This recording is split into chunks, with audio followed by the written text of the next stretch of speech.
Welcome to today's session. Today we will be covering the next set of questions for the CBSE NET June 2015 paper 1. So to start with, this section contains mainly the questions based on teaching aptitude, research aptitude and reading comprehension. Now the first question talks about a good thesis writing should involve. So when you are writing thesis, it's very important that you have a systematic flow that is maintained. There should be no or minimal grammatical or punctual errors, punctuation mark errors. So no grammatical errors. Okay. There should be a proper flow in writing. So when I say flow in writing, there should be consistency, and it should have a very good abstract or summary which is well defined and clearly mentioned. So this is important. You should be able to carefully check all the references that you are mentioning, and no grammatical errors as I mentioned. So all of these are important for a good thesis writing. So the correct answer here would be A, B, C and D. That's all of the above. So all the statements mentioned here are very important for a good thesis writing. Now the next question, achievement tests are commonly used for the purpose of.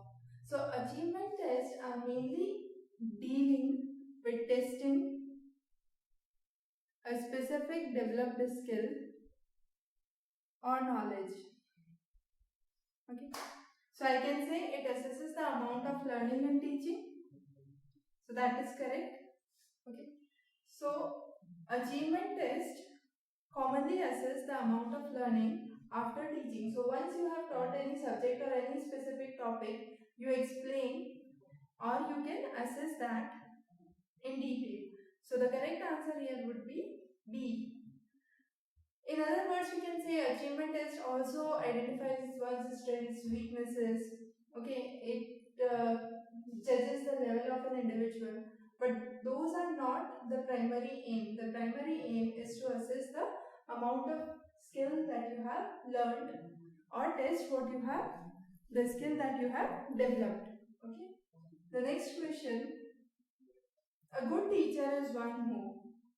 So giving printed notes is something that any teacher can do. I cannot say the teacher is good. Gives useful information, that's fine. A lot of teachers can give useful information and explain the concepts and principles. But among all, what is very important is to inspire the students to learn. So if the student has the inspiration to learn, that clearly denotes that the teaching is highly effective and the person who is teaching is a good teacher. So the correct answer would be a good teacher is one who inspires the students to learn. Next question, techniques used by teacher to teach include. Now teaching technique, the most common technique is giving a lecture. Lecture can be one way or two way. One way is just demonstrating or giving a lecture. Two-way means there is feedback from the students or there is a kind of interaction. So lecture is the correct choice. So that's what the two-way lecture I was talking about. That's an interactive lecture. That's again the choice. Then you have group projects or group work that is done by a set of students. That's also one of the techniques that teacher uses. But self-study is a technique that is used by individual and not the teacher. Okay. So as an individual, you can do self-study, prepare for the exam and appear for the exam. But as a teacher can use the above three techniques in the class to help the students learn. So the answer would be A, B and C. So you have A, B and C as the correct answer. So this would be the correct answer. Next question. Jean Piaget developed the theory of cognitive development of humans based on. Now, among all these types of researches, fundamental means the very basic research. Applied research, that means that can be applied to other scenarios. When you are trying to evaluate something, to judge something, you use evaluative research. And action research basically means you are trying to carry out something when you are involved in that activity. So, carrying out a research when you are involved in the activity or the profession itself. Okay. So when you are involved in that activity or that specific profession, and the researches that you do is known as action research. So Piaget gave the theory of cognitive development, and what he basically did was he interviewed a number of students, and he said that why a lot of students fall or are not able to answer questions that are based on logical thinking. And it was there and then he said that thinking in adults is different from what is in the children. So this was something he tried to analyze while he was doing his activity or his research, and therefore Piaget's theory of cognitive development is an example of action research. The next question is, which of the following is correct about teaching aids?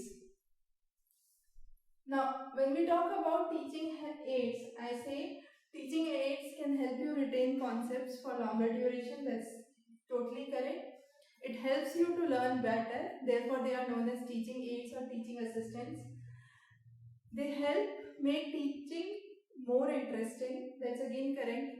Because, for example, the latest curriculum in all grades have lab works. So you have math lab, you have science lab. The previous curriculum just used to include the theory sessions. Now, if in the theory you have read 1 plus 1 is equal to 2, but in the math lab you go and you have 2 chocolates. So you have 1 chocolate and there is another chocolate that is given by your friends, and you count 1 by 1. That's 2. So it definitely makes the study much more interesting. It helps you retain concept much more better and helps you learn better. But there are some teaching aids that also help you enhance rote learning, like use of mnemonics. Mnemonics are codes that help you learn better. So if there is a long statement that or a definition or meaning of something that you are unable to memorize, you can use mnemonics or short forms or abbreviations that would help you learn the concept better. So mnemonics are codes, and these codes also act as teaching aids. So again, D is correct. So in this question, I can say all the statements A, B, C and D are correct answers about teaching aids. Now the next question is about research. So what is research? I can say a research when I am doing, it should be the research is basically done to enhance my knowledge. Okay, I am doing research on, say, urban development of a region. So I am enhancing my knowledge on the area or the ambit of urban development. So that is correct. It is an intellectual query or quest towards truth. That's again a correct statement, because I am inquiring a lot about what is what is there in the surroundings and how I can improve them. Okay. Then you have a series of systematic activities that you do to find out a solution to the problem. As a result, you try to generate a hypothesis. You try to prove that hypothesis. Okay. So these are a series of systematic efforts that you do, and finally you have a field survey or a project, and then you can say you have a conclusion. So it is a systematic, logical and unbiased process where you are trying to verify the hypothesis, do data analysis, interpret the results and form the principles that can be used further. So this is again correct. So I can say all of these statements are correct explanation or correct meaning of the word research. So here answer 2 would be correct. Now next question. Conclusions or findings of which of the research cannot be generalized to other situations. Now experimental research, if I am doing an experiment on rats, say the use of antibiotics, it's done on guinea pigs, and then those antibiotics are then given to human beings. So you are generalizing those to other situations. You are first using it on animals and then on human beings. So this cannot be the answer. Okay, because you can generalize. Okay, historical, based on some past facts, you can say based on the Mayan civilization or the Indus Valley civilization, these were the things, and I feel the recent things are similar to this, so I can generalize based on what I know from my previous knowledge of the historical knowledge. Okay, then you have casual comparative research. So, for example, I am comparing the IQ of literates versus illiterates. Okay, so that I can again generalize. Finally, descriptive research. Descriptive research is something that is very personal to an individual and you cannot generalize. Because if I say I am writing a statement of purpose to apply for a university abroad, it would be unique for me, it would be unique for my friend. I cannot say what statement of purpose I have written. I can copy the same statement of purpose for one of my friends. So descriptive research is something that deals with individual and is rather unique to each individual. Okay. So the correct answer here would be descriptive research. Now next, which of the following are the steps that are required to design a questionnaire? So for a questionnaire, I must know on what is my objective on which I am designing my questionnaire. So for example, if there is a game of football, okay, my main objective is to win the game and my secondary objective can be to attain as many goals as I can. So I must have my primary objective very clear. Why do I need the questionnaire? I am trying to survey the household status of a village, and my secondary aim is to assess the standard of living of the residents of the village. Okay. So my primary objective and secondary objective should be very clear before designing the questionnaire. Then I should have the review of current literature. I should know what kind of questionnaires have been previously designed, what modifications do I need to make in this questionnaire, and what more can I put in. Then you can prepare a draft questionnaire, and finally you can do a revision of the draft and lead to a final questionnaire. Okay, so all these steps are the basic steps that are required to design a questionnaire. So all of these statements are correct again. Next question, which is the highest level of cognitive ability? Now this question belongs to the concept of Bloom's taxonomy. We will be covering Bloom's taxonomy totally in a totally separate class. Just a brief idea here. So under Bloom's taxonomy, what we try to do is we try to understand the cognitive abilities. And when trying to understand the cognitive abilities, we start from a very fundamental level, that is remembering a concept. Whether I can remember a concept or not, I can understand the concept or not. If I can understand the concept, can I apply it and analyze it to the real world situation? So applying the concept, analyzing the concept, and finally evaluating the concept. So the highest level or the highest order of cognitive ability according to Bloom's taxonomy would be evaluating. So the highest ability would be if you are able to evaluate or judge what you have done. Okay, that is what is very important here.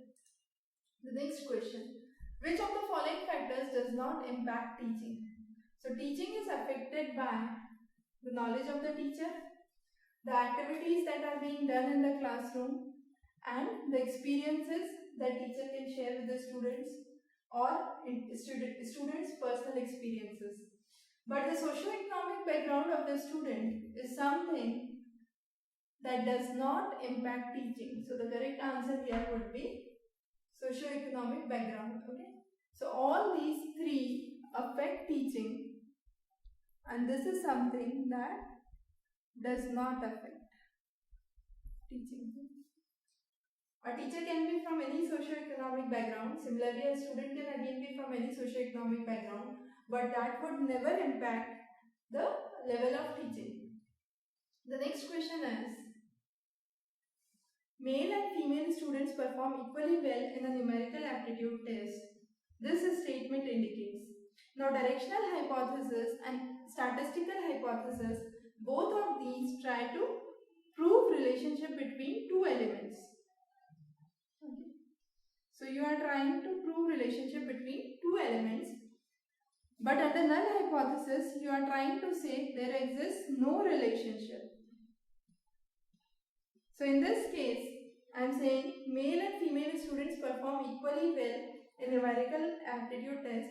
So I am not proving any relationship between gender and the numerical aptitude test. Okay, I believe in a general fashion I can say both of them are doing equally well. So this is an example of null hypothesis. The next questions are based on the reading comprehension passage. So under this reading comprehension passage, it's very important what I always say in each of the class. Reading comprehension passage, the best way to understand is read this passage first, go through the set of questions. Then if you are having problem understanding a set of words here, what you do is just read the same passage in the other language, usually the other language that is given. So the paper, since is in two languages, you can read the questions in other language and you can understand the meaning of few words if you are unable to catch those. Okay. Now this passage is about storytelling. It says that storytelling is not in our genes, it's an evolutionary history. It is the essence of what makes us human. Okay. Now all the questions this time were directly from the passage. So let's move to the questions first so you'll have a rough idea. Humans become less selfish when.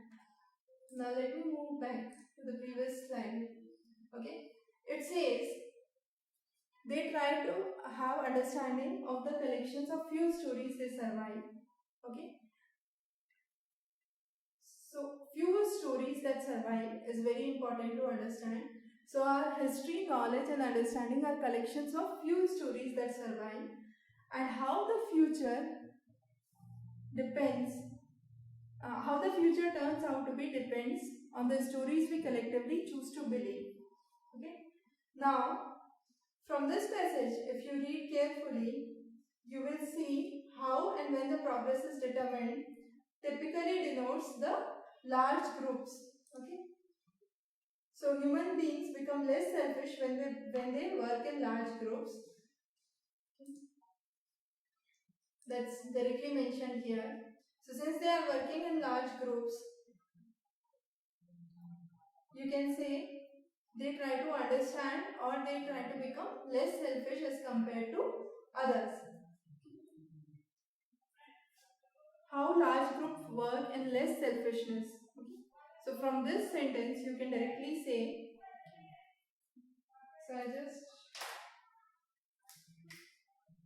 how large groups work in less selfishness. Okay. So the question says humans become less selfish when people work in large groups.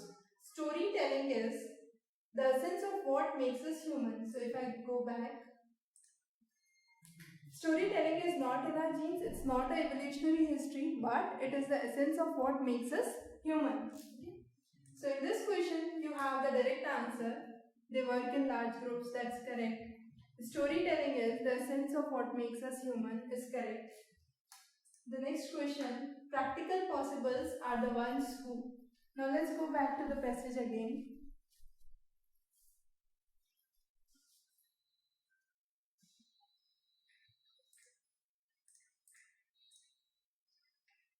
So practical possibles are people who sit between the fine and cheerful and be individualistic in the approach to succeed the future, and those who ordain pessimism and fear when they are doomed.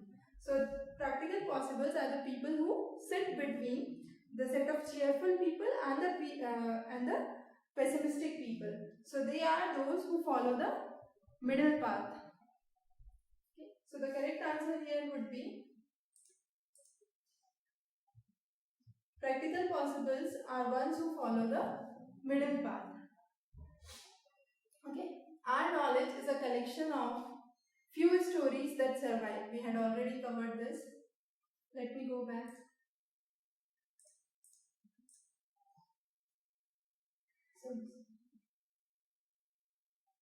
So here it clearly says our history, knowledge and understanding are the collections of the few stories that survive.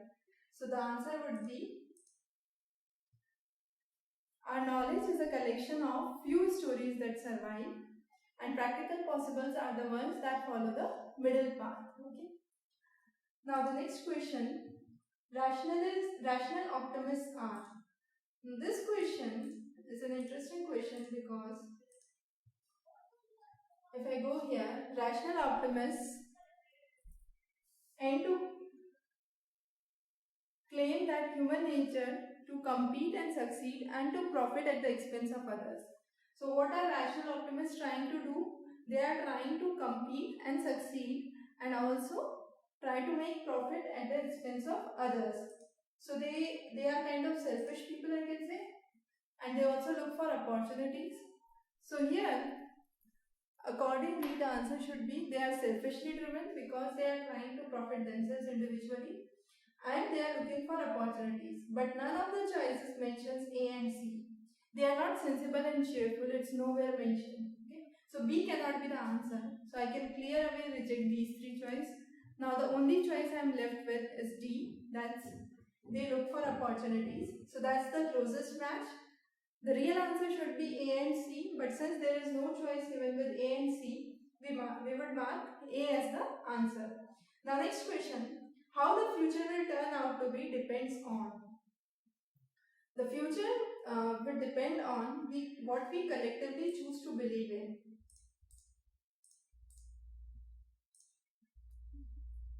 The future depends on what we collectively choose to believe in.